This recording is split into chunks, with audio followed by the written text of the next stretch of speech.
박성이라고 합니다. 반갑습니다. 저희 오늘 PC 맞는 대행사 선정과 협업이라는 주제로 이제 모임을 한번 기획을 해봤는데요.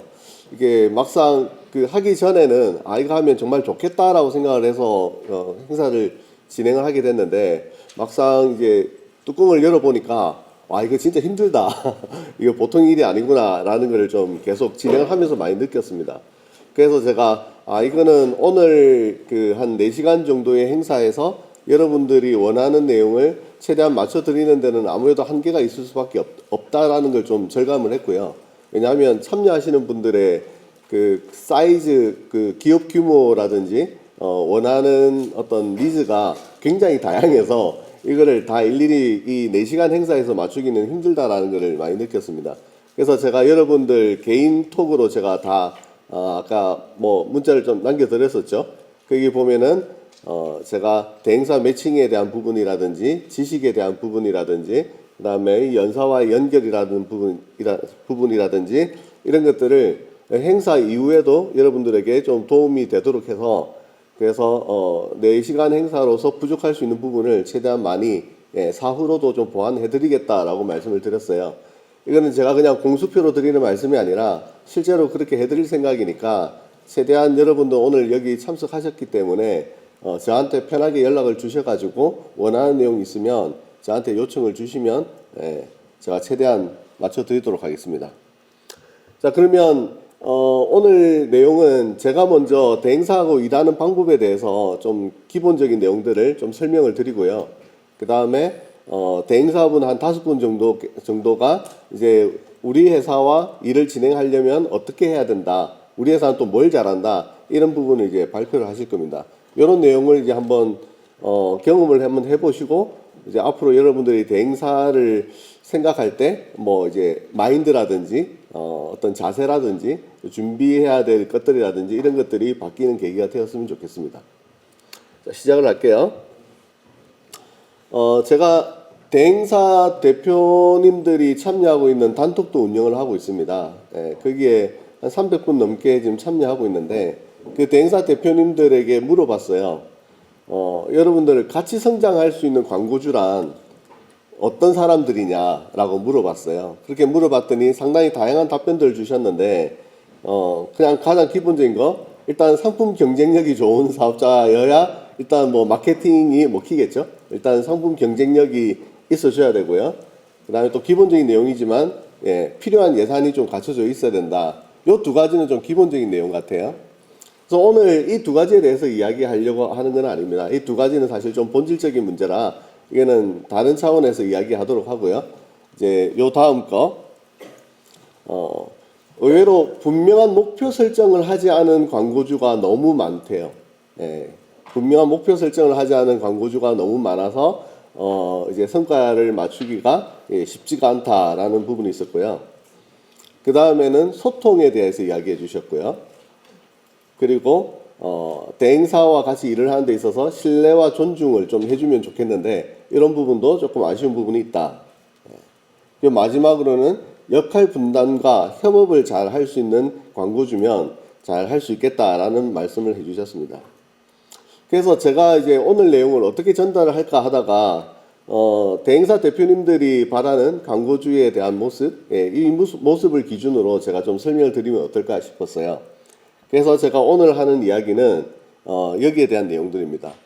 목표 수립이라고 했는데 목표 수립이라는 게 또 좀 어떤 건가, 이걸 좀 더 구체적으로 말씀드리고자 하고요. 그 소통, 이게 소통이라는 것도 사실 굉장히 포괄적인 의미를 가지고 있잖아요. 이 소통에 대해서도 이야기를 좀 하고, 그다음에 신뢰와 존중, 역할 분담과 협업, 요 4가지에 대해서 이야기하고, 그 다음에 이제 광고주분들께서 대행사 선정할 때 검토해야 될 내용들, 그리고 마지막 맺은 말, 이렇게 하는 걸로 오늘 내용을 전달 드리도록 하겠습니다. 자, 첫 번째로 명확한 목표 수립에 대해서 먼저 말씀을 드릴게요.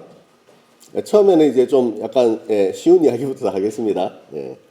자, 우리 이제 기업 규모 좀 큰 데들은 이제 어느 정도 개념이 잡혀 있지만 소기업 같은 경우는 아직 개념 구분 자체가 좀 안 돼 있는 경우가 많죠. 마케팅, 광고, 홍보, 영업, 제휴 등등의 용어가 있는데 광고라는 건 어떤 겁니까? 광고의 핵심은 뭐죠?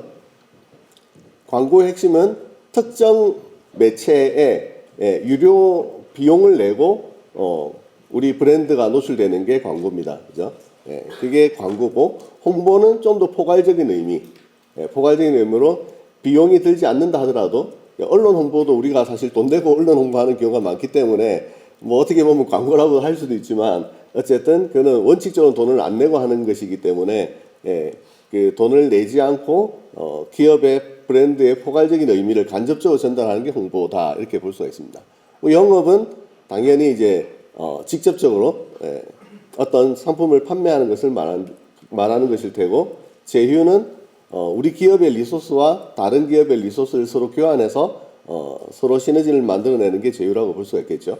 이 모든 것들을 다 포괄하는 게 사실 마케팅이라고 볼 수가 있을 겁니다. 우리 뭐 이런 기본적인 개념 간단하게 짚고 넘어가고요. 그 다음에 목적과 목표 있죠. 우리 목적하고 목표에서 가장 핵심적인 차이는 뭡니까? 숫자가 들어간다는 거죠. 숫자. 숫자가 들어가서 마케팅 목적은 매출 증대 있죠. 마케팅의 목적은 매출 증대 있다. 근데 마케팅 목표라고 표현하면 숫자가 들어가야 됩니다. 우리는 매출 증대할 건데 30% 정도 증대하는 게 목표다. 뭐 20%다. 아니면 구체적인 금액을 말씀해 주셔도 되죠. 그래서 아까 목표 수립을 해야 된다라고 이야기를 했는데 그 많은 광고주분들께서 대행사에 요청할 때 우리는 매출을 늘리기 위해서 대행사를 광고를 하는 것이고 또 대행사를 이용하는 것이기 때문에 우리는 매출 늘리는 게 우리의 목표예요 라고 말씀을 하실 수 있지만, 그것보다는 좀 더 분명하게 숫자가 가미된 것들이 나와줘야 된다라는 이야기입니다. 이 부분 한번 인식을 해 주시고요.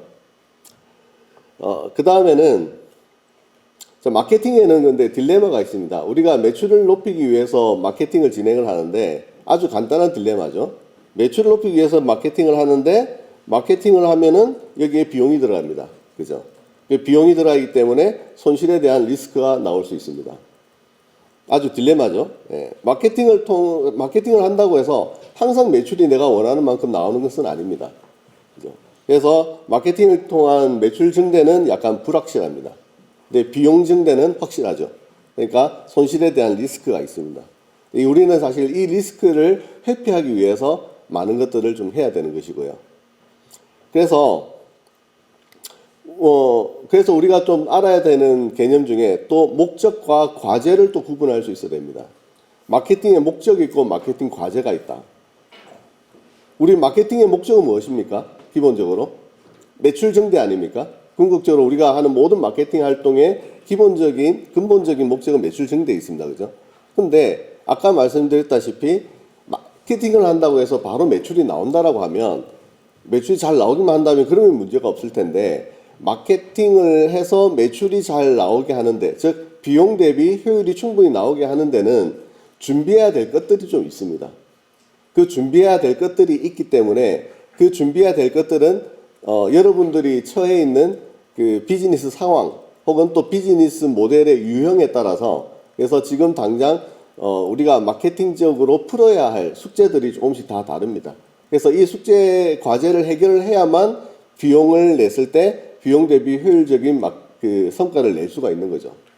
그래서 우리가 이제 대행사를 써서 마케팅을 진행한다라고 하면 마케팅 목적의 관점으로 가지 말고 마케팅 과제를 해결한다라는 관점으로 접근을 하면 좋을 것 같습니다. 자, 여러분들 이 말이 이제 관념적으로만 이야기를 해서 무슨 말인지 잘 와닿지 않을 수도 있기 때문에 제가 몇 가지 예시를 들었는데요. 우리가 상품 판매를 위해서 광고를 노출한다고 해도 아주 우리 상식적인 거 있잖아요.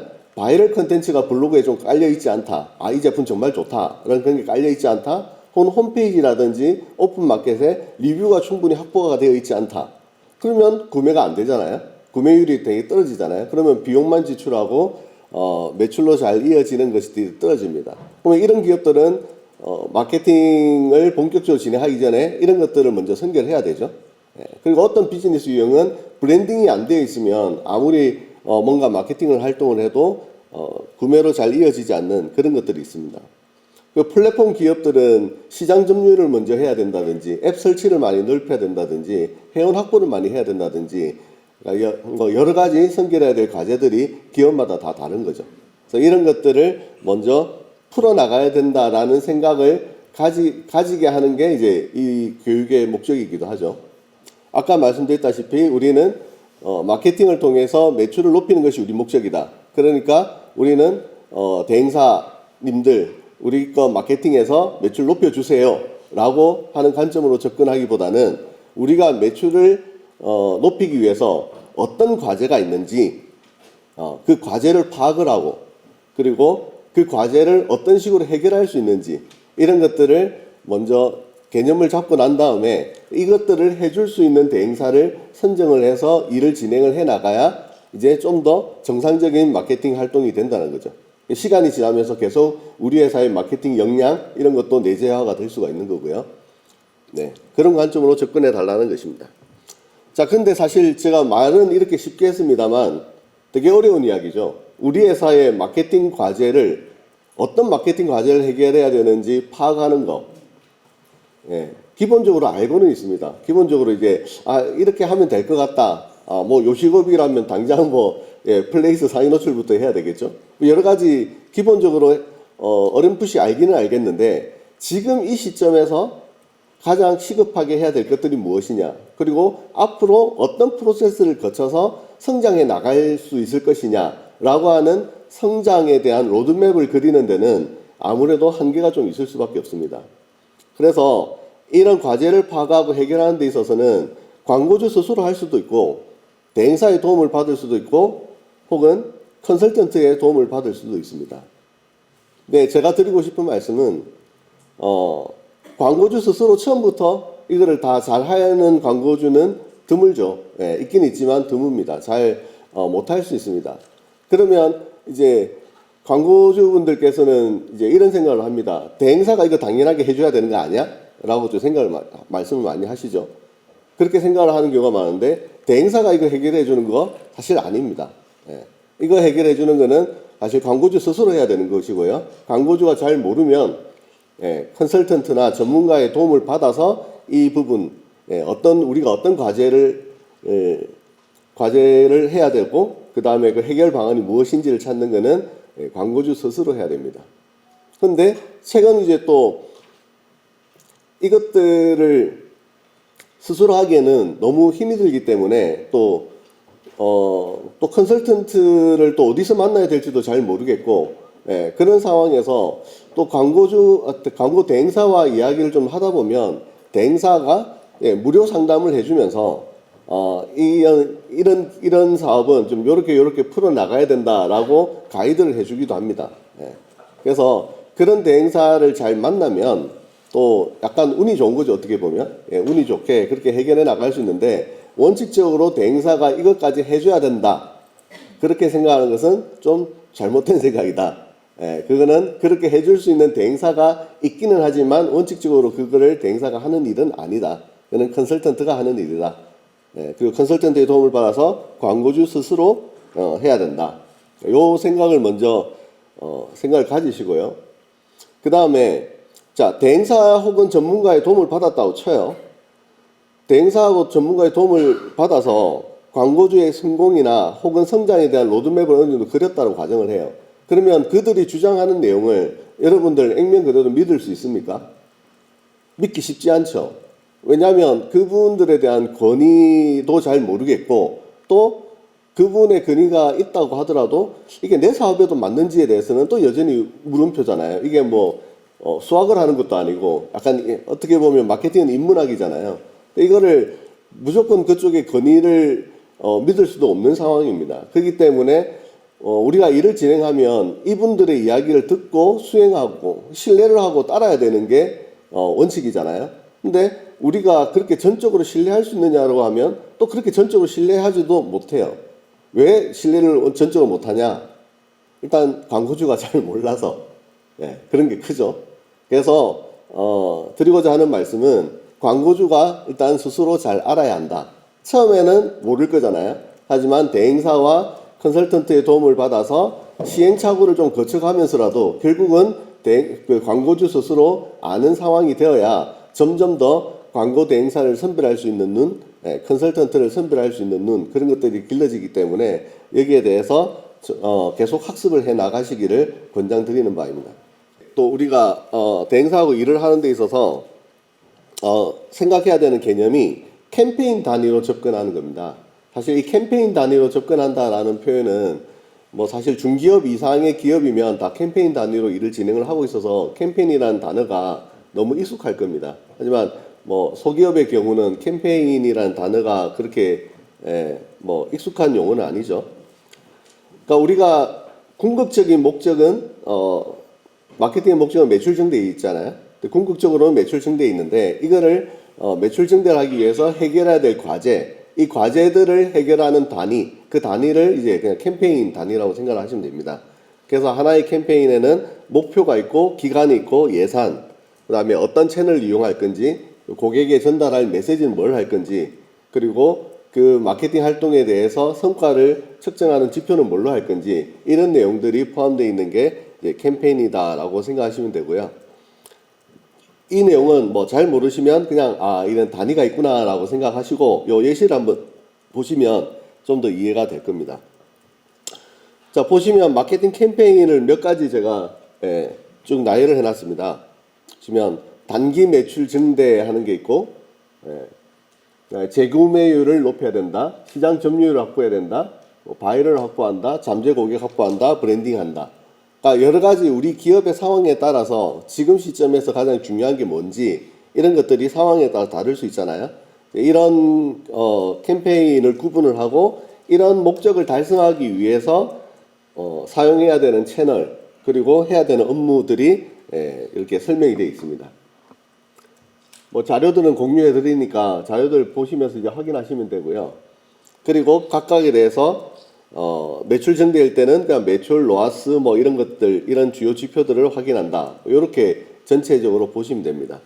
그래서 여기서 드리고자 하는 말씀은 뭐냐면 아까 우리가 지금 무슨 주제에 대해서 이야기를 하고 있느냐면 광고 대행사와 광고주가 같이 일을 하는 데 있어서 광고 대행사가 광고주에게 요청을 하는 거 핵심적인 것 중에 하나, 목표가 분명히 수립되어 있으면 좋겠다.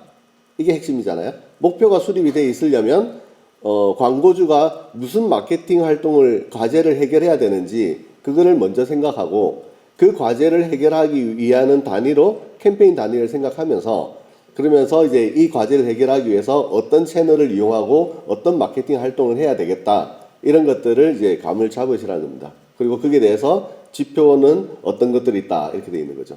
그래서 광고 대행사한테 요청할 때 이런 것들을 작성을 해서 요청을 해야 광고 대행사가 우리 이거 할 수 있어요? 할 수 없어요?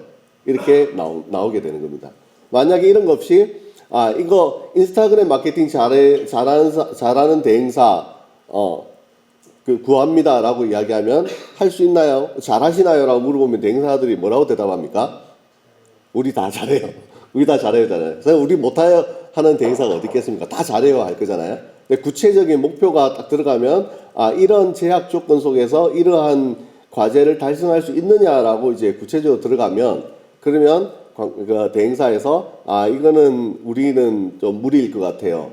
이 예산 갖고는 안 될 것 같아요. 우리는 이러한 특별한 방법이 있기 때문에 될 것 같아요. 이런 것들 이제 받아보면서 서로 대화가 되는 거죠. 이런 식으로 접근하라라는 뜻으로 이렇게 말씀을 드린 겁니다.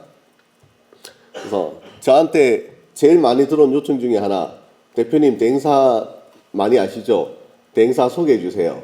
근데 대행사 소개해 달라는 말이 카톡으로 이렇게 옵니다. 혹시 온라인 광고 대행사 한 거 추천해 주실 만한 업체 있으실까요? 제가 어떻게 추천해요? 이렇게 오면 정말 수많은 광고주분들이 저한테 이렇게 요청합니다. 그리고 그러면 제가 또 물어볼 거 아니에요. 그러면 지금 현재 업종이 뭐고 지금 뭐 진행하고 있는 광고 채널은 뭐가 있고 지금 쓰는 예산은 얼마나 되느냐 뭐 이런 거 기본 정도를 물어보겠죠. 그러니까 저한테 이렇게 내용을 줬습니다. 네이버에서 키워드 광고 500만원, 지쇼핑 10만원, 키워드 20만원 쫙 이렇게 딱 이 정보만 주고 저한테 대행사를 구해달라고 하는데 저는 도대체 어떤 대행사를 소개해 줘야 될까요? 도저히 저는 감을 잡을 수가 없습니다. 그리고 소개받은 대행사는 만약에 제가 누군가를 소개해줬다고 쳐요. 그럼 그 대행사가 이 광고주에게 제안을 할 때 어떻게 제안을 할까요? 그러니까 우리 잘하니까 믿고 맡겨보세요. 이렇게 하지 않을까요? 그런 두루뭉실한 이제 대화가 돼서는 안 된다는 거죠. 여기에서 네이버에서 키워드 광고를 500만 원을 쓴다라고 하면 500만 원을 쓰는데 여기에서 지금 현재 뭐 대략적인 전환율이 얼마 나오고 키워드 구성은 얼마가 되어 있고 그 다음에 로아스가 얼마 나오는지, 그러니까 광고 수익률이 얼마 나오는지 이런 정보들이 좀 기본적으로 있어줘야 될 거고요. 요건 좀 다른 내용이긴 하지만 700만 원의 예산으로 너무 많은 광고 채널에다 광고를 하고 있죠. 이렇게 되면 대행사 입장에서 이것들을 다 세팅해 주는 걸로만 해도 답이 안 나오는 상황이죠. 이 채널을 대행사가 다 관리를 잘 해서 이 광고주가 만족할 만큼 관리를 해주는 대행사가 있다. 이 돈 가지고. 그러면 정말 그 대행사는 분명 적자 보고 있을 겁니다. 절대 그 대행사의 인건비로는 이제 해결해 줄 수가 없는 문제죠. 근데 이것도 어떻게 보면 대행사 시장의 논리라든지 이런 것들 좀 이해를 하면 광고주가 요청을 할 때 이렇게 하면은 광고 대행사가 제대로 관리를 해주기 힘들 테니까 여기서 이제 역할 분담을 한다든지 뭔가 여기에서 좁혀나가는 대화를 하면서 풀어나가는 뭔가가 있을 겁니다. 자, 그래서 지금 이제 우리가 하는 이야기는 대행사하고 이야기를 할 때 명확한 목표 수립을 해서 광고 대행사에게 요청을 해야 된다. 요게 이제 핵심인데 그 이야기의 결론은 뭐냐? 결국 RFP를 작성할 줄 알아야 된다. 이게 핵심입니다. 자, 이 RFP라고 하는 거는 Request for Proposal이라는 단어를 축약한 것인데요. 이거는 말 그대로 제안 요청서입니다. 광고주에게 제안을 받기 위해서 우리 기업에 대한 상황을 그 대행사한테 정확하게 전달을 하고 우리가 이러한 상황이니까 이러한 상황을 잘 해결해 줄 수 있는 제안을 해주세요. 라고 말하는 문서가 RFP입니다. 그러니까 중기업 이상의 기업에서 대행사를 선정할 때는 무조건 이 RFP를 벗어나서 또 뭐 RFI라는 것도 있다고 하는데요. 그런 것들을 요청을 해서 대행사들에게 이제 제안을 받습니다. 그리고 이제 비딩을 하는 거죠. 그렇게 해서 최종적으로 선정을 하는 겁니다. 그러면 전 생각을 해봤습니다. 이때까지 중기업하고 그러니까 광고 예산이 좀 큰 데들은 제안 요청서를 작성을 해서 대행사들의 어떤 그 입찰 이런 걸 받았는데 이제 소액 광고주는 그러면 소액 광고주 중에 이 RFP를 작성해서 대행사 선정하는데 잘 없으시죠?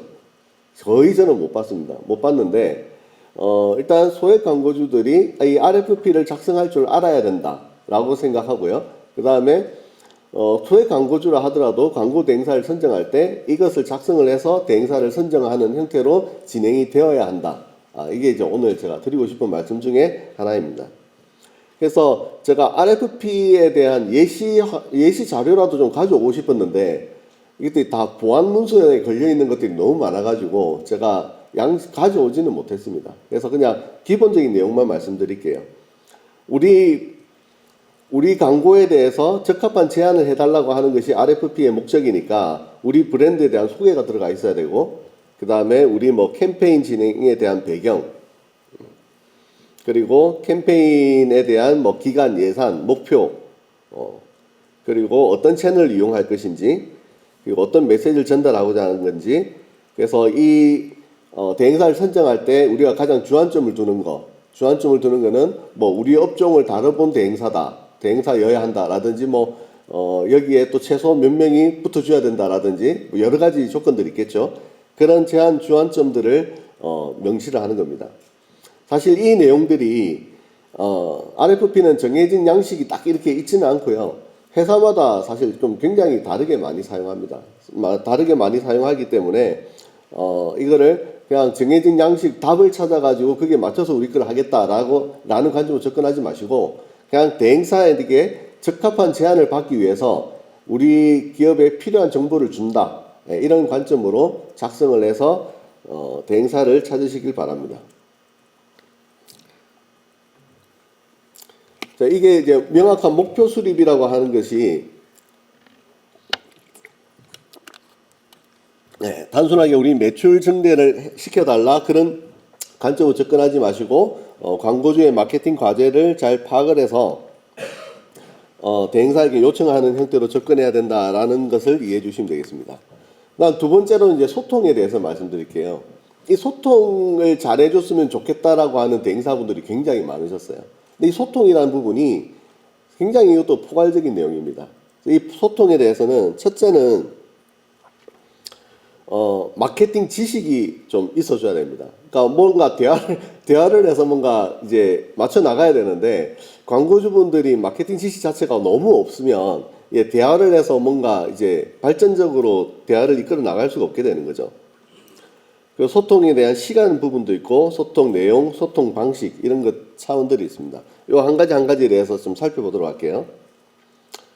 오늘 제일 고민했던 내용이 사실 이 마케팅 지식에 대한 내용입니다. 그래서 어느 정도 여기 참여하신 분들에게 필요한 내용들을 좀 알려드려야 되지 않을까라고 생각을 했는데 시간상 도저히 안 나오더라고요. 그래서 게다가 여기에 참여하신 분들은 소기업만 있는 게 아니라 뭐 중견기업도 있고 중기업도 있고 이미 이를 진행을 많이 해본 분들이 있어서 이 정도 내용들은 다 기본적으로 아시는 분들이 많으세요. 그래서 오늘 이 내용들을 하는 거는 의미가 없다 생각이 들어서 오늘 이제 이 내용들 잘 모르시는 분들, 잘 모르시는 분들은 제가 따로 교육 자료도 드리고 잘 설명을 해드리도록 하겠습니다. 영상으로 만들어서 설명도 드리고요. 그래서 기본적으로 여러분들이 아셔야 될 거, 일단 대행사들하고 이야기할 때 대행사들과 전략과 앞으로의 발전 방향에 대해서 이야기할 때 가장 많이 나오는 것 중에 하나가 퍼널 전략이라는 개념입니다. 그리고 구매 여정지도 소비자 행동 모델. 이 소비자 행동 모델은 뭐 AAARR, 뭐 아이사스, 뭐 아이다, 뭐 이런 것들 있잖아요. 이런 것들을 이제 소비자 행동 모델이라고 하고 이것들 퍼널 전략, 구매 여정지도, 소비자 행동 모델 이 세 가지는 세 개가 다 깊게 연관되어 있습니다. 깊게 연관되어 있어 유기적으로 연결되어서 사용하는 것들이고요.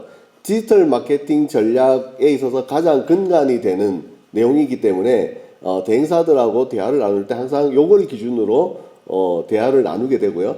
그리고 경영진하고 마케팅 담당자하고 이야기할 때도 이게 빠지고서 대화하기가 쉽지가 않습니다. 그래서 요 개념은 반드시 숙지하셔야 된다. 그리고 아셔야 되는 기본 원리들, SEO, 상위 노출에 대해서 이 상위 노출이 어떤 원리로 이루어지는지 기본 개념 정도는 알고 계셔야 됩니다. 기본 개념. 예. 그리고 고객을 타겟팅하는 거, 그리고 전환을 어떻게 해야 고객이 구매로 잘 전환이 될 것인가, 전환에 대한 논리, 예, 이런 것들에 대해서 기본적으로 알고 계셔야 될 것이고요. 그리고 채널별 특징, 예, 마케팅에 어떤 종류가 있는지, 성과 분석은 또 어떻게 해야 되는지 이런 내용들. 그 다음에 뭐 CPM이니 CPC, 뭐 KPI, ROS, 리텐션 등등등 업계에서 사용되는 용어들이 있습니다.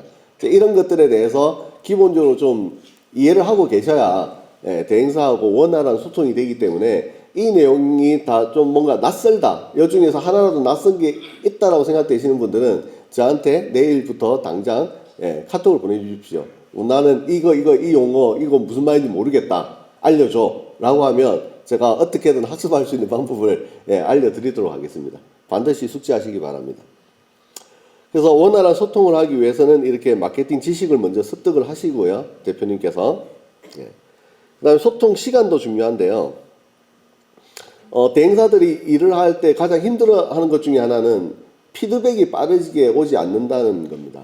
뭔가 결정을 해서 뭔가를 실행에 옮겨야 되는데 이게 특히 담당자가 있고 대표님이 이렇게 따로 있고 하면 이게 결정권자가 따로 있으면 이제 대행사가 제안을 해도 이제 결제를 받아서 피드백을 주는데 상당한 시간이 소요될 수 있습니다. 게다가 그 경영진이 이 마케팅에 대해서 관심이 그렇게 많지 않은 경우는 더더욱더 이런 그 피드백이 좀 느려질 수 있거든요.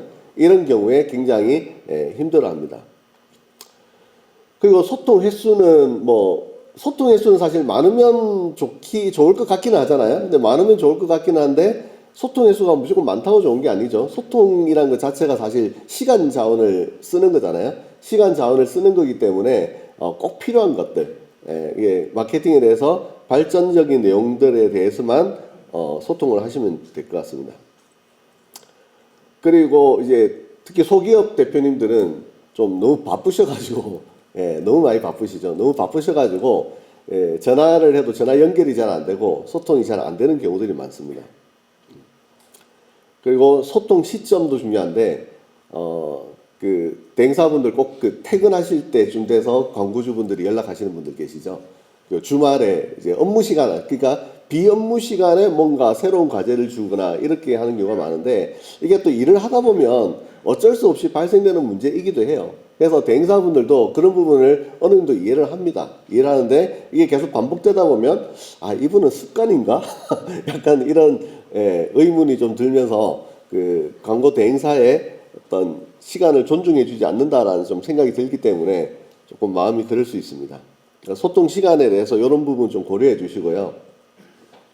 그다음에 소통하는 내용. 소통하는 내용이 일단 대행사분들 중에서 그 보고서를 제출하는데, 보고서를 그냥 숫자만 가득 적혀 있는 보고서를 그냥 이메일로 제출하고 나는 이제 했다라고 이제 끝나는 경우 많아요. 근데 사실 대표님들이 그 대행사가 준 그 보고서를 보고서 스스로 분석하고 뭔가 하는 경우가 사실 잘 없죠. 왜냐하면 본인이 하던 일이 있기 때문에 좀 바빠가지고 그 내용을 막 분석해서 어떻게 하는 그런 경우가 사실 쉽지가 않습니다. 그래서 이것도 이제 결국 대행사가 단순 보고서 말고 여기에 커멘트를 달려면 어쨌든 대행사 담당자가 많은 시간을 투자해야 되는 거기 때문에 또 결국 마케팅 예산하고 관련이 있는 문제이긴 한데, 어쨌든 우리가 단순 보고서를 제출하는 것만으로 소통을 했다라고 생각하는 것은 좀 지양해야 된다. 이거는 양방이 마찬가지입니다. 그리고 광고주분들이 광고를 진행하다 보면은 성과가 원래 목표했던 성과가 안 나올 수 있잖아요. 안 나오면은 이제 단순 문책하는 형태로 그냥 왜 안 나오냐 하면서 막 이렇게 막 질책만 하는 그런 경우들이 있는데, 사실 마케팅을 통해서 그 매출을 우리가 생각한 대로 항상 원활하게 나오게 한다는 게 어떻게 보면 좀 마법 같은 일 아닙니까? 굉장히 사실 어려운 일입니다. 굉장히 어려운 일이기 때문에 얼마든지 안 나올 수 있다는 점을 인지를 하시고, 이거는 같이 문제를 해결해 나가는 방향으로 접근을 하셔야지 단순하게 문책만 한다고 해서 성과가 개선되지는 않습니다. 그리고 그래서 이제 발전적으로 하려면 어떻게 해야 되느냐? 일단 광고주분들께서 여러 가지 내부적인 이슈가 있을 수 있어요. 뭐 상품이 품절됐다든지, 뭐 이벤트를 한다든지 여러 가지 내부 이슈들이 있는데, 이거를 대행사한테 정보를 전달 안 해주는 경우들이 있어요. 대행사들한테 정보를 전달을 해줘야 이것들도 광고에 반영을 해서 광고 성과가 누락되지 않게 관리를 할 수가 있습니다. 그리고 이제 지속적으로 시장 정보를 제공해 주는 게 좋죠. 경쟁사에 대한 정보라든지 시장에 대해서 여러 가지 상황을 광고주가 알고 있는 정보들을 대행사한테 전달해 주는 것이 대행사의 퍼포먼스를 높이는 데 도움이 됩니다. 그리고 이런 내용들을 기반으로 해서 이제 어떻게 개선할 것인지 개선 방향을 협의하고, 그리고 또 광고 소재 같은 거 작성할 때 이럴 때도 원래 대행사가 그 크리에이티브 전문가라고 표현하잖아요. 이제 광고물, 광고 문구 뭐 이런 것들을 잘 작성하는 게 아무래도 광고주분들보다는 대행사분들이 더 작성을 잘 한다라고 일단은 볼 수가 있는데, 그래도 사람이잖아요. 아무래도 한계가 있기 때문에 계속 아이디어라든지 여러 가지를 또 벤치마킹한 자료라든지 이런 것들을 공유해 주시면 업무하는데 훨씬 더 수월하게 될 겁니다. 소통 수단에 대해서도 언급이 있었는데요. 우리가 대체적으로 이런 것들을 이용하죠. 카톡, 전화, 이메일, 대면, 협업 툴 뭐 이렇게 하는데, 소액 광고주의 경우는 광고 담당자가 카톡, 전화가 아마 가장 일반적으로 이걸 할 겁니다. 카톡, 전화로 주로 소통을 할 텐데, 카톡, 전화가 편하기는 편하죠. 편하긴 편한데 얘네들의 단점은 휘발성이 크다는 거죠. 곧 없어진다. 잘 사라진다. 카톡도 계속 남아있을 것 같지만 핸드폰 바꾸거나 뭐 하라고 하면 순식간에 다 없어져 버리잖아요, 내용이. 그렇기 때문에 카톡 전화가 접근성은 좋으나 여기에만 의지해서는 안 되고 중요한 내용을 왔다 갔다 할 때는 이메일 하시고 이메일을 통해서 내용을 주고받으시고요. 가장 바람직한 것은 협업 툴을 이용하는 겁니다. 슬랙이라든지 잔디와 같은 협업 툴을 이용을 해서 계속 마케팅을 진행하고 있는 내용을 서로 공유하도록 하는 것이 가장 중요합니다. 근데 잔디나 슬랙이나 이게 또 다 유료 사용이기 때문에 규모가 작은 광고주라면 협업 툴을 이용하지 않는다 하더라도 구글 시트는 무료로 이용할 수 있잖아요.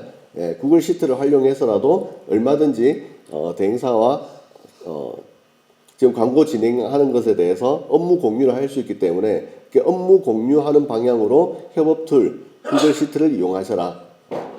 그리고 가능하다면 대면을 정기적으로 하는 게 좋긴 하겠죠. 아무래도 사람을 직접 만나면 직접 만나지 않았을 때 안 나올 수 있는 이야기가 직접 만났을 때 좀 더 다양한 이야기가 나올 수가 있습니다. 자, 그래서 제가 이제 두 번째까지 이야기를 했습니다. 제가 오늘 좀 해야 될 내용이 많아서 조금 진도가 좀 빠른 편이죠. 그 두 번째까지 이야기했는데 목표 수립, 그 다음에 소통에 대한 이야기했고요. 이제 세 번째 신뢰와 존중에 대한 이야기할게요. 우리 그 마케팅을 진행하다 보면 광고주분들이 대행사분들을 신뢰하지 못하는 경우가 참 많습니다. 특히 이제 또 여기도 이제 소액 광고주에서 많이 나타나는 현상인데요. 우리가 대행사를 신뢰하지 못하는 이유가 뭘까요? 대행사를 신뢰하지 못하는 이유. 소액 광고주분들은 사실 사기도 많이 당했을 겁니다, 아마. 가만히 있으면은 뭐 매장으로 전화가 걸려와가지고 이거 해주겠다 저거 해주겠다 해가지고 좋아 보여서 진행을 했는데 알고 보면은 뭐 정말 별거 아니거나 혹은 뭐 이상한 거거나 그런 경우도 많습니다. 그래서 그런 경험을 가지다 보니까 신뢰를 못하게 되는데 그런 특수한 경우 빼고 우리가 대행사를 신뢰하지 못하는 가장 큰 이유는 뭐냐면 대행사 선정 방법이 잘못됐기 때문입니다. 아까 말씀드렸다시피 그냥 우리 매출을 높이기 위해서 대행사를 해야 되니까 주위 사람들에게 대행 잘하는 곳 소개해 주세요 해가지고 그냥 거기랑 하면서 여기 알아서 매출 내주세요. 약간 이런 식의 접근 방식, 그런 식으로 접근을 하고 있거나 아니면 우리 업무하고 있다가 영업 전화가 들어와가지고 그 중에서 이제 혹하는 이야기에 넘어가서 대행사를 선정했다거나 이렇게 대행사를 쉽게 선정을 해서 진행을 했을 때는 이들이 말했던 내용과 실제 결과가 좀 달라질 때 그럴 때 대행사에 대한 불신이 많이 커지게 됩니다. 하지만 처음에 대행사를 선정할 때 우리 과제가 정확하게 뭐고 이걸 해결해 줄 방안에 대해서 제안을 해달라. 그리고 그 해결하는 방안을 구체적으로 어떻게 할 것인지에까지 얘기를 해달라 라는 식으로 이야기를 듣고서 그리고 선정을 했다라면 그러면 설사 진행하는 도중에 원하는 성과가 안 나온다 하더라도 좀 더 믿고 기다릴 수가 있는 거죠. 근데 믿고 좀 기다려야 사실 올바른 성과가 또 나올 수도 있는데 그 믿고 기다리지 못하기 때문에 금방 서로가 약간 불신하면서 소통이 원활하게 되지 않는 경우들이 많습니다. 자, 그래서 신뢰와 존중에 대해서 몇 가지 더 말씀을 드리자면 일단 가불관계 지양해 주시고요. 특히 예산이 많으신 광고주분들은 거의 광고 대행사를 약간 을 취급하는 경우들이 좀 있죠. 뭐 물론 예산이 엄청 많으면 아무리 대행사한테 을 취급해도 대행사는 아마 최선을 다하긴 다 할 겁니다. 예산 자체가 뭐 그러니까 예산이 깡패죠. 그래서 이제 최선을 다하긴 할 텐데 그렇다 하더라도 마음을 다하는 것과 그건 또 다르죠. 게다가 그 인하우스에서 그 담당하시는 분도 회사라는 뒷배경이 있기 때문에 사실 갑의 위치에 있는 건데 그거 빼면 또 그렇지도 않지 않습니까? 그래서 그런 자리에 벗어나면은 나중에 그 본인이 좋은 위치에 있을 때 사람들에게 좋은 어떤 그 관계를 형성해 놓으면 나중에 이제 다른 위치에 있을 때 그 관계가 계속 지속될 수가 있는데 그런 점들을 고려해서 갑을 관계는 좀 최대한 지양해 주시는 게 좋겠습니다. 그리고 갑을 관계와 아예 반대 그 대행사한테 전적으로 의지하는 거 이거 이제 소기업의 소액 광고주들이 많이 하는 거죠. 너네가 전문가니까 너네가 알아서 하고 너네가 알아서 제안도 해주고 너네가 알아서 고민도 해주고 너네가 알아서 나한테 계속 내가 매출 낼 수 있는 거 비용 대비 효율 좋은 거 이런 거 계속 알아봐줘. 라고 하는데 대행사가 왜 그래야 되죠? 충분한 뭐 비용을 지불하는 것도 아니고 대행사가 자기들 지금 돈 벌 수 있는 그런 건들이 많은데 왜 그 소액 광고주를 위해서 굳이 그렇게 하겠습니까? 그거는 사실 비현실적입니다. 비현실적이기 때문에 전적으로 의지하지 마시고 일단 내 마케팅 문제는 일단 내가 해결한다라는 관점을 가지시길 바랍니다. 그리고 아까 말씀드렸다시피 광고 성과를 너무 단기적으로 판단하는 것은 위험하다. 좀 더 기다려줄 줄 아는 자세가 좀 필요합니다. 그 담당자의 시간도 소중하게 여겨주시고요.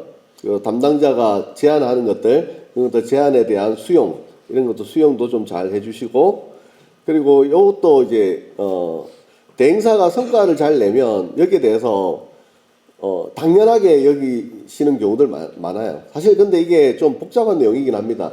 대행사가 성과를 잘 냈다고 했을 때 이게 대행사의 그 실력이나 대행사의 어떤 무언가로 인해서 성과가 잘 났을 수도 있고요. 사실 좀 더 냉정하게 보면 광고주의 상품이 워낙 좋아서 상품 경쟁력이 워낙 좋아서 이 대행사가 아니라 다른 대행사가 했어도 아마 그 정도의 성적은 나왔을 것이다 라고 생각할 수 있는 그런 강력한 아이템들이 있어요.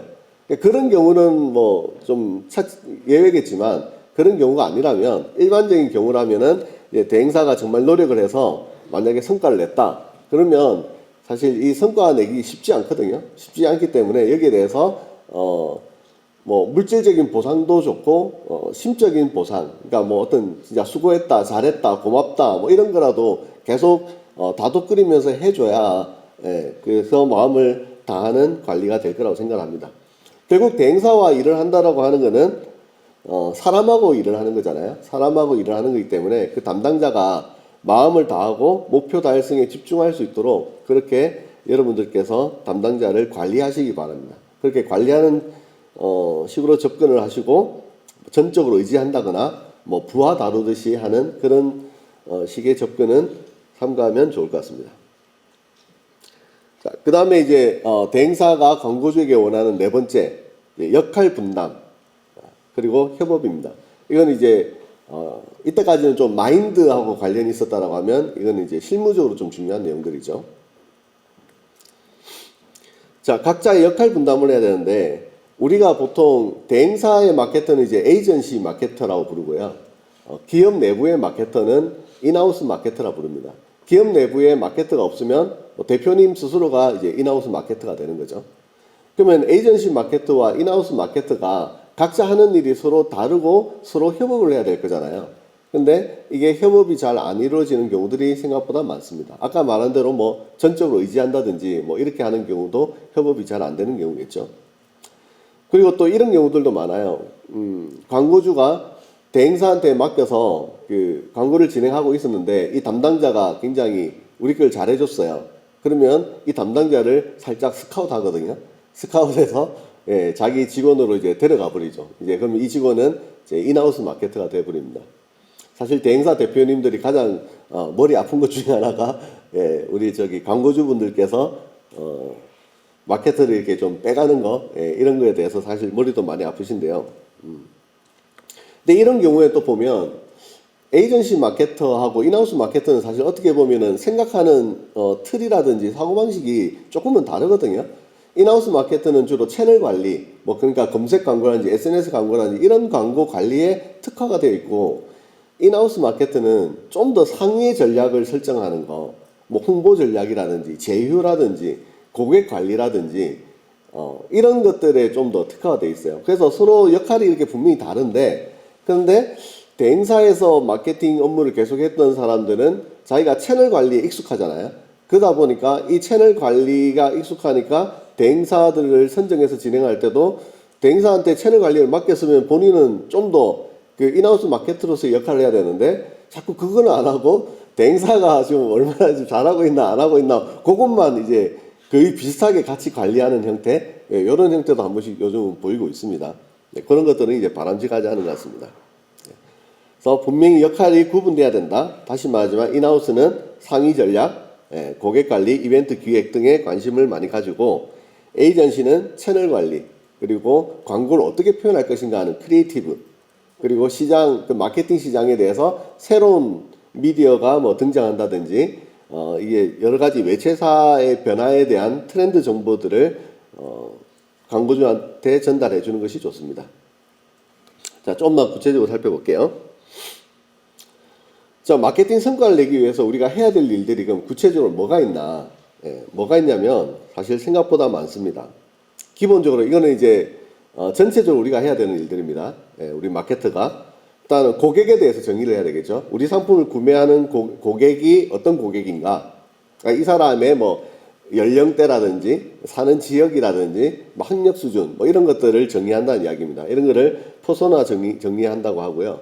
그다음에 이렇게 이 고객을 정의하면 이 고객들이 우리 상품을 구매를 하기 위해서 어떤 행동들을 하나, 이게 아까 저 뭐 소비자 행동 모델 이야기했는데 그거하고 관련된 이야기입니다. 그래서 고객이 우리 상품을 구매하기 위해서 어떤 행동들을 하는지 이것들이 좀 파악이 돼 있어야 되고요.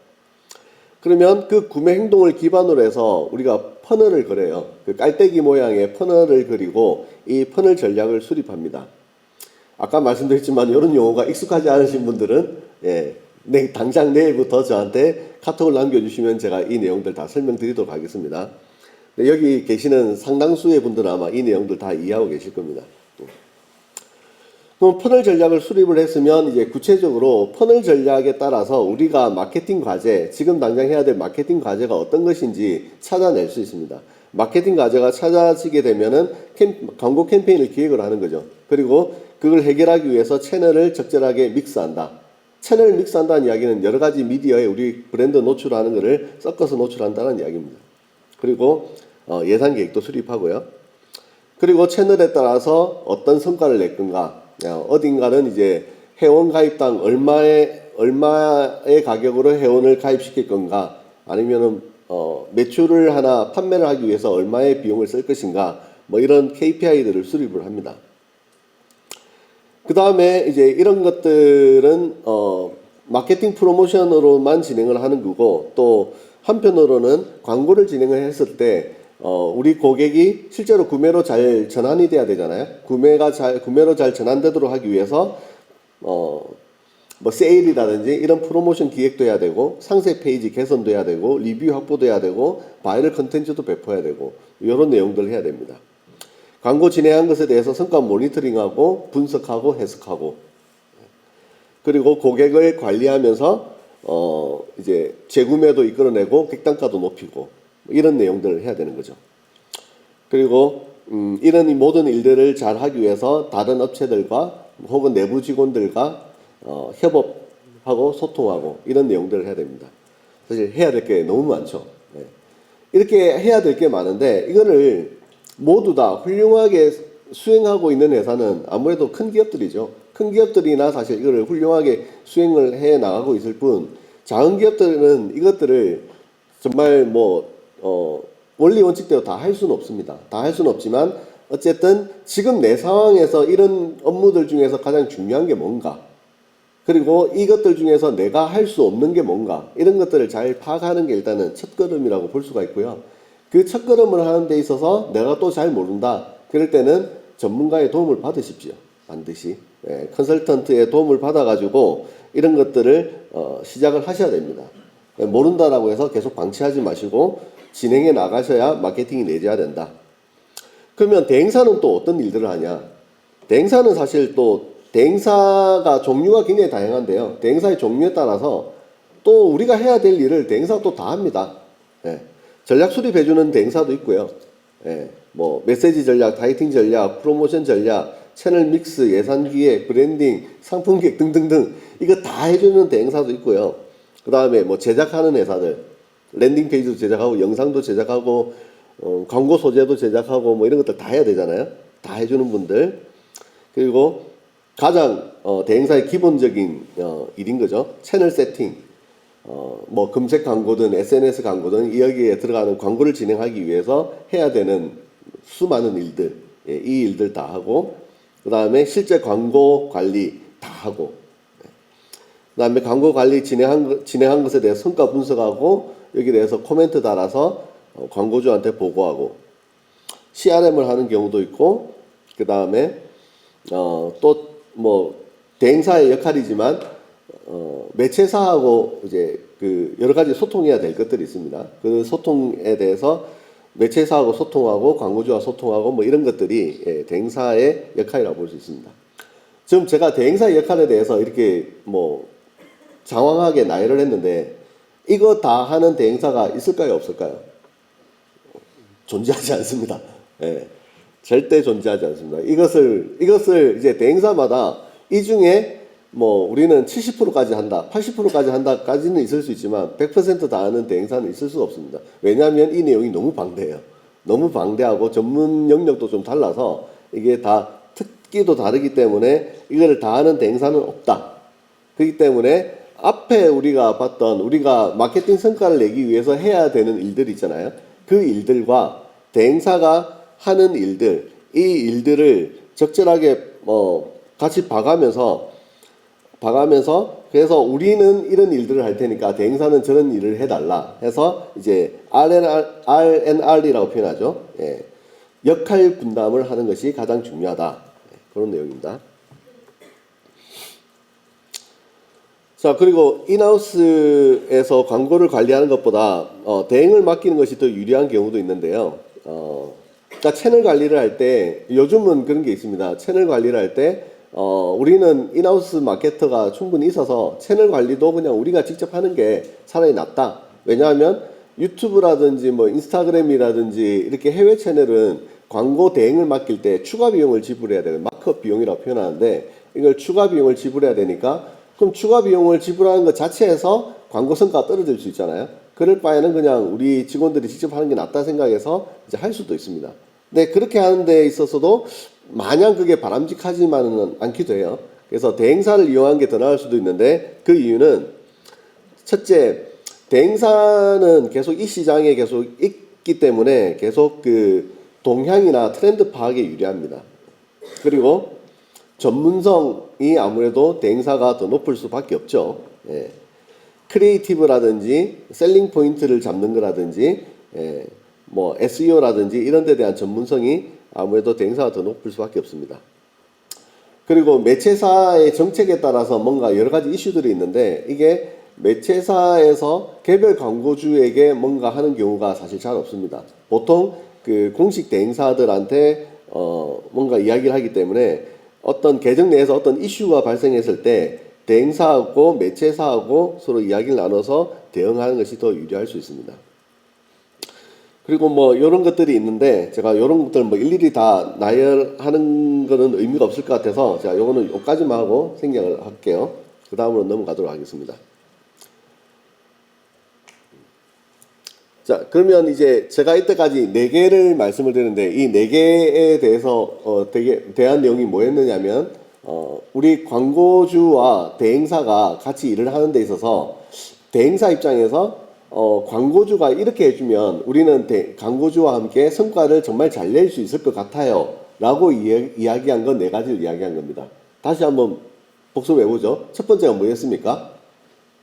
제안을 할 때 정확하게 목표 수립, 정확하게 목표 수립을 해야 된다. 이게 사실 광고주 입장에서 제일 어려워요. 과제 도출하고 목표를 수립해야 되는데 이거를 하고 RFP 작성을 해서 광고주를 선정하는 것이 가장 중요하다. 이게 첫 번째였고요. 두 번째는 소통. 소통에 대해서도 여러 가지 있었죠. 소통의 내용, 또 소통을 잘하기 위해서는 마케팅 지식을 좀 알아야 된다. 그런 것들이 있었고, 그리고 대행사 직원을 신뢰와 존중, 이런 부분이 있었습니다. 신뢰하고 존중하고 또 하나가 뭐였죠? 역할 분담이었죠. 역할 분담이 가장 중요합니다.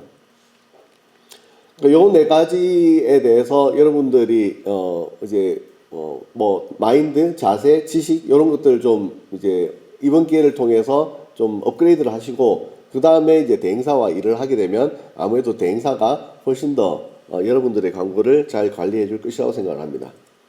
그럼 이제 5번째로 대행사 선정 시 검토 사항들을 좀 알아볼게요. 자, 그러면 대행사가 어떤 대행사들이 있는지 제가 한번 나열을 해봤습니다.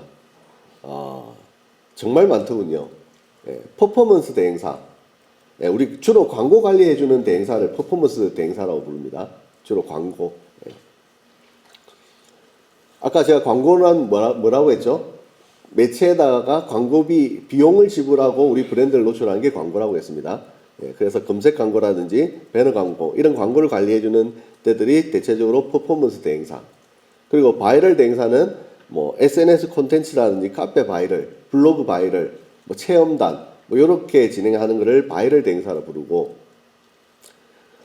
또 바이럴 대행사하고 SEO 대행사하고 중복되는 경우가 되게 많아요. SEO는 네이버 구글 웹문서라든지 네이버 플레이스라든지 혹은 여기 버티컬 플랫폼이라는 표현을 썼는데, 버티컬 플랫폼은 지그재그라든지 뭐 배달의 민족이라든지 개별 그 카테고리마다 그 카테고리에 특화된 플랫폼 있잖아요.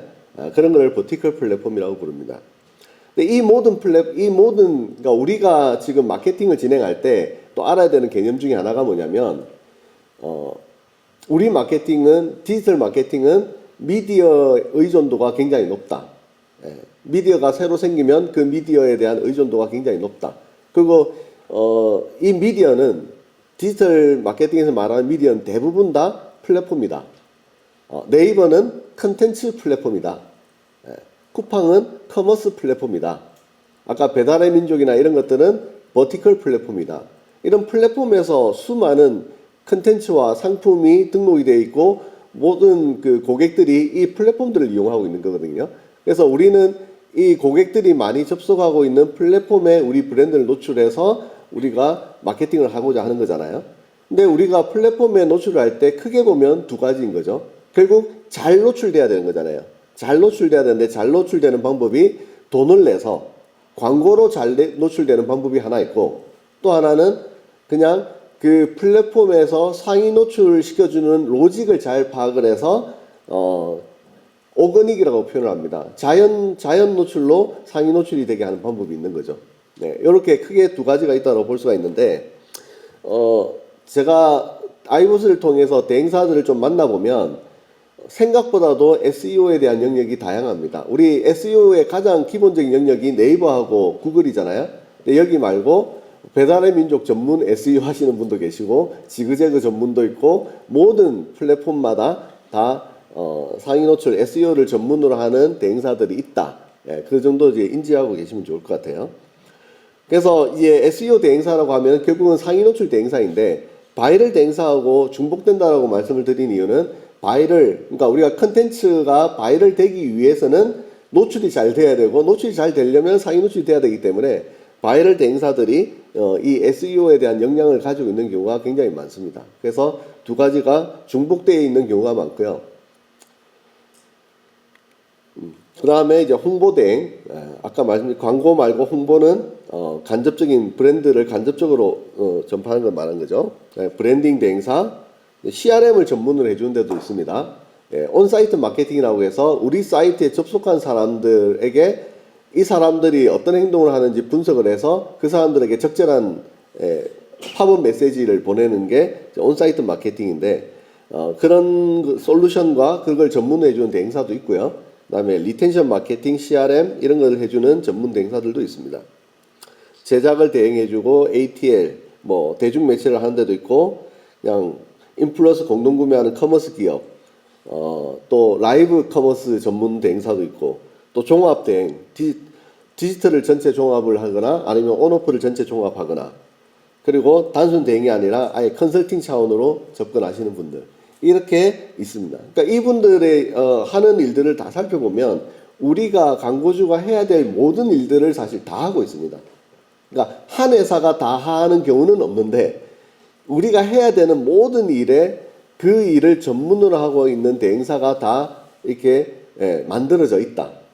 그리고 그 만들어져 있는데 좀 아직까지는 숨어 있는 경우도 많습니다. 아직 표면에 많이 드러나지 않은데, 예를 들어 뭐 그 유튜브에 숏폼 있잖아요. 숏폼을 가지고 전문적으로 퍼포먼스 해주는 숏폼 전문 퍼포먼스 대행사도 있고, 그 다음에 해외에 SEO를 전문으로 한다거나 해외 인플루언서 마케팅을 전문으로 하는 데도 있고, 뭐 정말 여러 가지가 있는 거죠.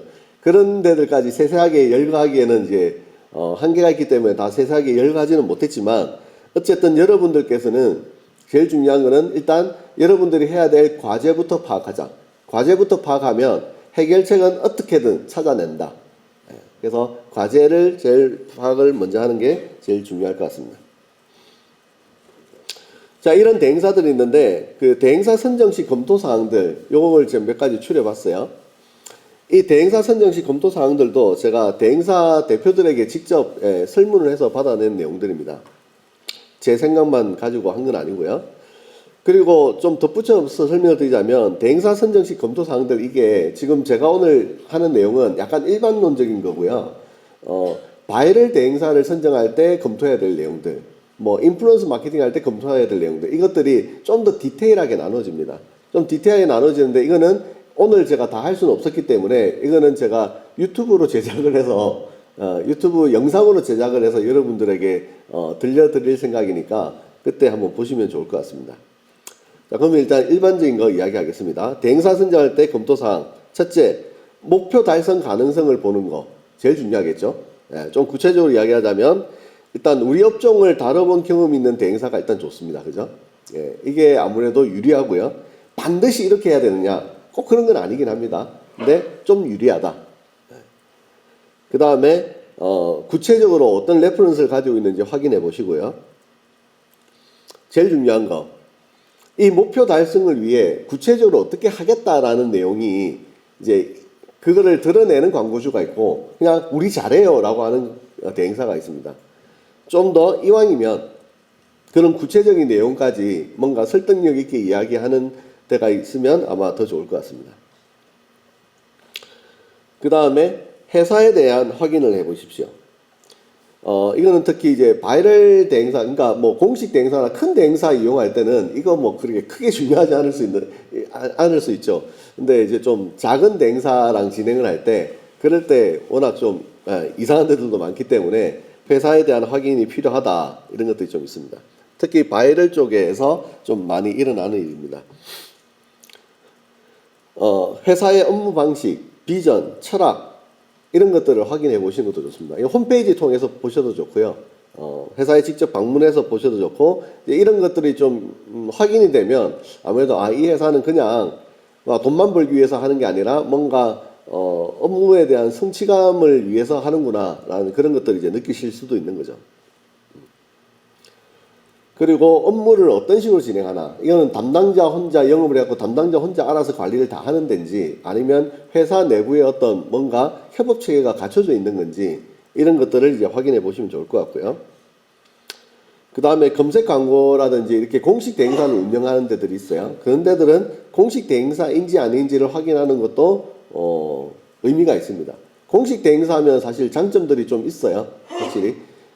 이거는 이제 매체사하고의 관계가 이제 아무래도 두텁기 때문에 뭔가 계정에 대한 이슈에 대한 대응도 잘 할 수가 있고, 그 다음에 뭐 여러 가지 솔루션이라든지 일단 규모가 있기 때문에 얻을 수 있는 혜택들이 많습니다. 또 매체사들이 큰 대행사들 대상으로 어떤 프로모션 같은 것도 걸기 때문에 그런 이제 매체사 혜택을 받을 수도 있기 때문에 공식 대행사가 좋습니다.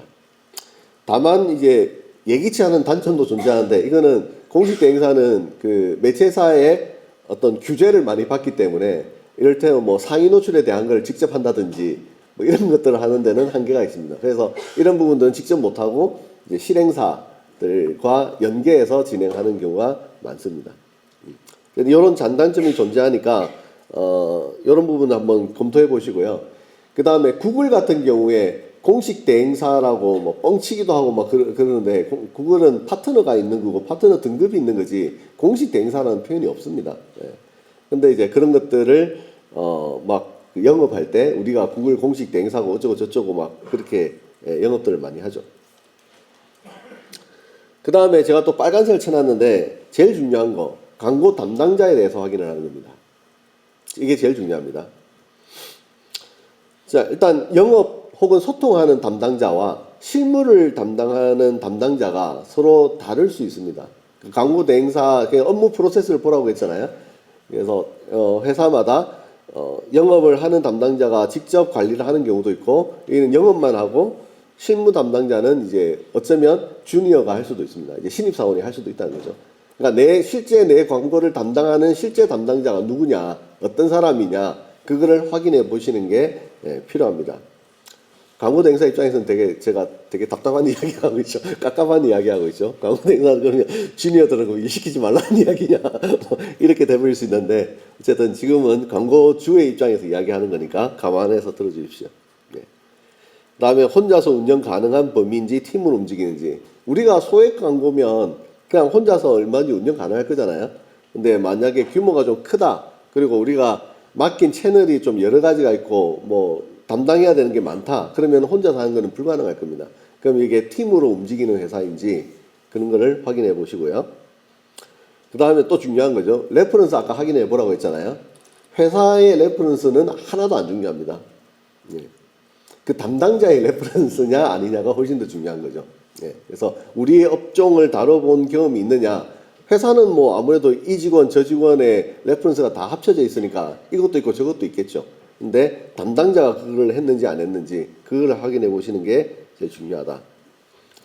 그리고 담당자가 평균적으로 광고주하고 계약을 했을 때 유지되는 기간이 얼마나 되느냐.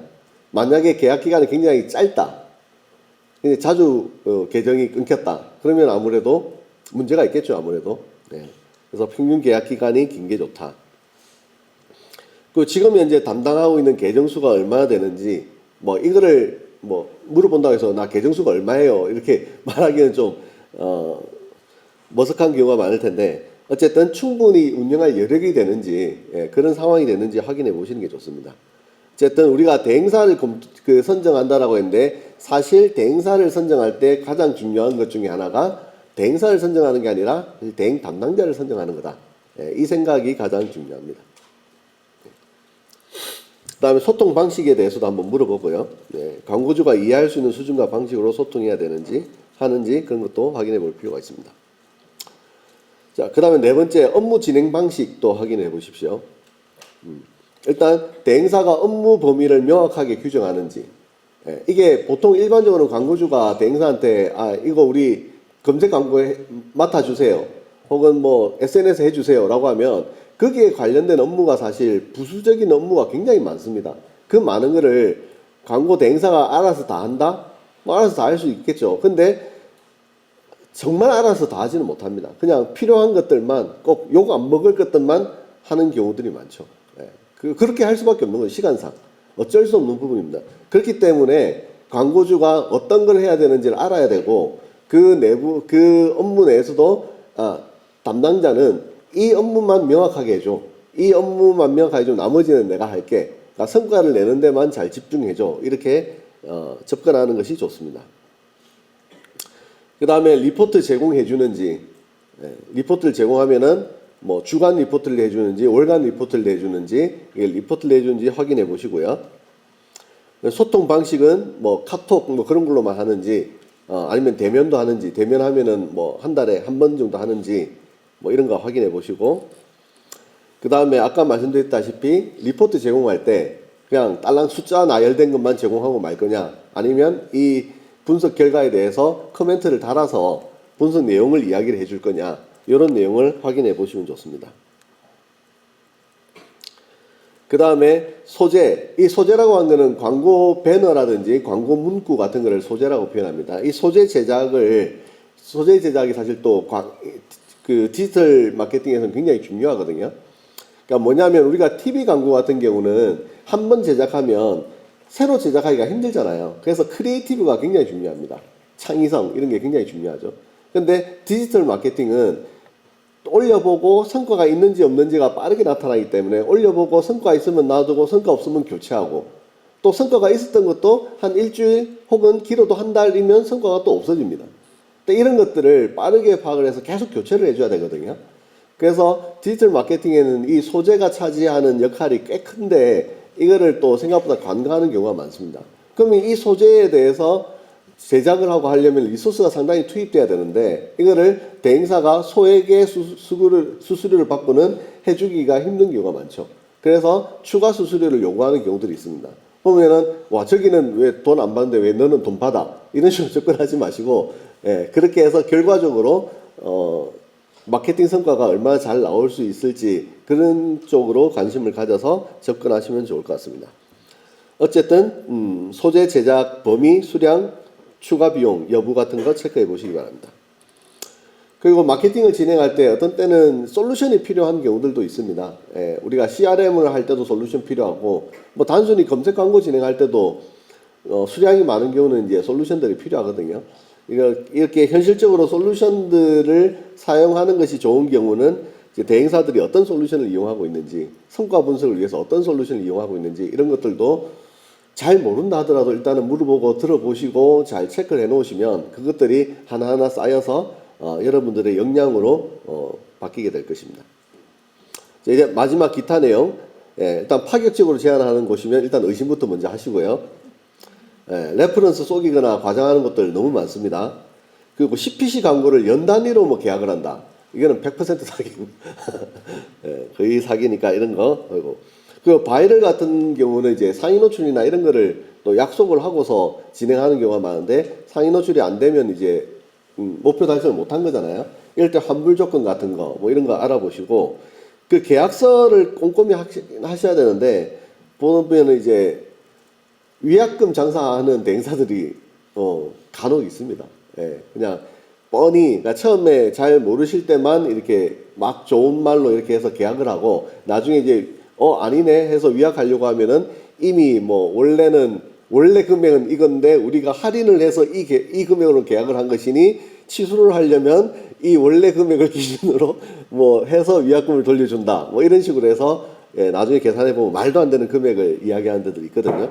이런 데들 조심하셔야 되고 이런 것들은 사실 뭐 조심해야 되는데 본인이 모르면 또 조심을 할 수가 없잖아요. 이런 것들도 저희가 계속 발굴을 해서 구체적인 내용을 저희가 영상에다가 올리도록 하겠습니다. 자, 어쨌든 지금 한 5가지 정도, 크게 큰 틀에서 5가지 정도 이야기를 했는데, 제가 이 자료는 뭐 말씀드렸다시피 다 나눠 드릴 겁니다. 나눠 드리니까 이 내용들을 체크해서, 여기에, 자신만의 체크리스트를 작성을 하셔가지고, 대행사 만나서 계약을 할 때, 체크를 해 보십시오. 체크를 하면서 만나시면 될 것 같습니다. 자, 이제 마지막으로 맺은 말 하고 이제 끝내도록 하겠습니다. 제가 맡은 부분 끝내도록 할게요. 자, 광고주가 준비가 되어 있지 않으면 아무리 노력을 해도 성과가 안 나옵니다. 안 나오는데 그거를 대행사 탓으로만 여길 수 있습니다. 광고주의 탓일 수도 있는데요. 그리고 대행사가 엄청나게 노력을 했는데 이 노력을 광고주가 몰라서 잘 칭찬을 못 해줄 수도 있습니다. 그리고 대행사 입장에서 진짜 열심히 하려고 하는데 소통도 잘 안 되고 뭐 소재에 대한 아이디어도 뭐도 없고 뭐 뭔가 이제 교류되는 게 별로 없으면 하고 싶어도 처음에는 이제 열심히 하려고 했다가 나중에 좀 잘 안 된다 하니까 이제 그냥 잘 되는 것부터 먼저 하자라고 해서 점점 손을 놓게 됩니다. 그래서 점점 방치되게 되죠. 그리고 대행사가 정말 해야 될 일, 광고 성과 높이는 일이잖아요. 성과 높이는 일에 정말 해야 되는데 엉뚱한 일에 에너지를 낭비하게 되는 경우 많습니다. 어떤 경우는 뭐 제 경험이기도 한데 광고주가 전화해서 그냥 하소연만 늘어놓는 경우들도 많습니다. 그냥 저를 그냥 상담사로 여기고 그런 경우들도 있죠. 그러면 정말 에너지만 낭비하고 성과 향상에는 별로 도움이 안 됩니다. 그리고 대행사는 항상 시간이 돈이잖아요. 시간이 돈이기 때문에 항상 업무 효율성에 목을 맬 수밖에 없습니다. 그렇기 때문에 굉장히 매뉴얼화되고 뭔가 규칙적인 루틴 이런 것들을 만들어낼 수밖에 없거든요. 대행사 입장에서는. 그렇게 되는데 광고주하고 뭔가 발전적인 소통이 이루어지지 않으면 그 매뉴얼대로만 그냥 관리가 이루어집니다. 그러면 발전적인 게 없어질 수 있죠. 그래서 이런 부분이 준비가 안 돼 있으면 그렇게 됩니다. 또 사기성 대행사 유혹에 잘 넘어가게 되고요. 그래서 준비가 되어 있는 광고주는 광고주가 준비가 되어 있으면 준비되어 있는 대행사를 만날 수 있습니다. 준비되어 있는 광고주를 만날 수 있고 준비되어 있는 대행사를 만나면 신뢰도 할 수 있습니다. 그래서 신뢰를 하면 성과를 잘 낼 수 있고요. 그래서 내가 최고여야 상대방도 최고를 만날 수 있는 거죠.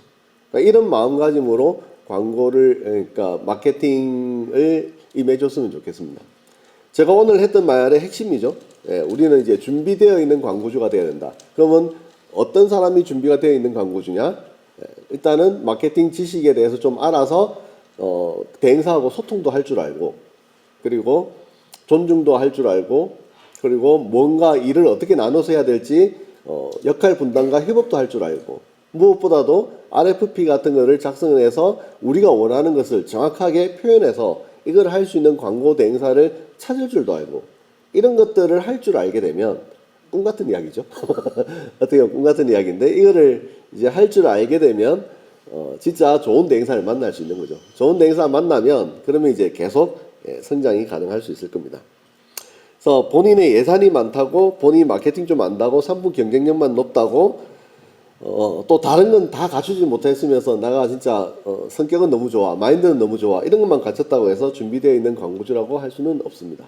그래서 제가 말씀드렸던 오늘 드렸던 내용들을 기준으로 해서 준비되어 있는 광고주가 되시기를 바라면서 일단 제가 발표하는 세션은 여기서 마치도록 하겠습니다. 감사합니다. 네.